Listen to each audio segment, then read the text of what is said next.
নির্বাচনে বিএনপির বিপরীতে ইসলামপন্থী দলগুলোর মধ্যে সমঝোতার তৎপরতা চলছে। বিএনপির বিকল্প শক্তি হিসেবে দাঁড়ানোর লক্ষ্যে জামায়াতে ইসলামী ও ইসলামী আন্দোলনের পাশাপাশি আরও কিছু দল সক্রিয় হয়ে উঠছে। তবে এই সমঝোতার উদ্যোগকে এখনই জোট বলতে চাইছে না সংশ্লিষ্ট দলগুলো। নির্বাচনের তফসিল ঘোষণার পর এটি রূপ পেতে পারে বলে জানায় তারা। এ বিষয়ে ইসলামী আন্দোলন বাংলাদেশের মুখপাত্র বলেন, এনসিপিও নতুন বাংলাদেশের প্রত্যাশা নিয়ে এগোচ্ছে। তাদের সঙ্গে আমাদের বোঝাপড়া আছে। নতুন করে ফ্যাসিস্ট না আসুক সেটি তারাও চায়। তাদের সঙ্গে ভালো যোগাযোগ আছে, হয়তো সামনেও যোগাযোগ হতে পারে। সংশ্লিষ্ট সূত্রগুলোর মতে আগামী নির্বাচনে আওয়ামী লীগ অংশ নিতে পারবে না। এটা ধরে নিয়েই ইসলামপন্থী ও মধ্যপন্থী দলগুলো বিএনপির সঙ্গে প্রতিদ্বন্দ্বিতায় নামতে চাচ্ছে। সংবিধান সহ গুরুত্বপূর্ণ কিছু সংস্কার প্রশ্নেও এসব দলগুলোর অধিকাংশেরই অবস্থান কাছাকাছি।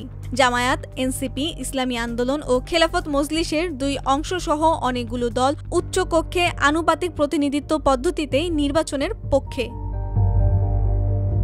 অন্যদিকে বিএনপি এ প্রস্তাবগুলোর অনেকটির সঙ্গে দ্বিমত পোষণ করেছে। বিএনপি মনে করে নিম্নকক্ষের প্রাপ্ত আসনের ভিত্তিতে উচ্চকক্ষের আসন বণ্টনই উপযুক্ত। সংখ্যানুপাতিক পদ্ধতি জটিল। স্থায়ী সরকার নির্বাচন এখন সম্ভব নয়।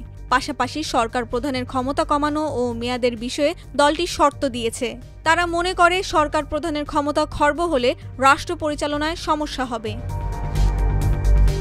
জানা গেছে, এসব দলের মধ্যে কওমি ঘরোয়ানার ৫টি দল সমঝোতা জোটের আলোচনার জন্য সম্প্রতি লিয়াজো কমিটি গঠন করেছে।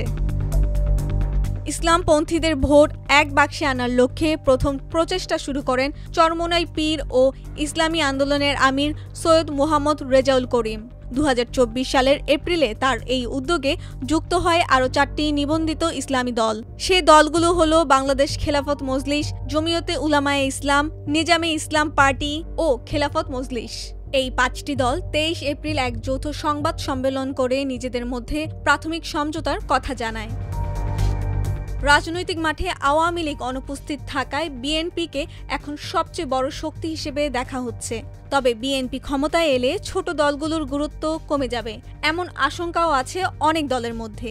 এই শঙ্কার পাশাপাশি সংস্কার বিষয়ে তাদের অবস্থান ইসলামপন্থী দলগুলোকে জোটবদ্ধ হওয়ার দিকে ঢেলে দিচ্ছে বলে রাজনৈতিক বিশ্লেষকেরা মনে করছেন।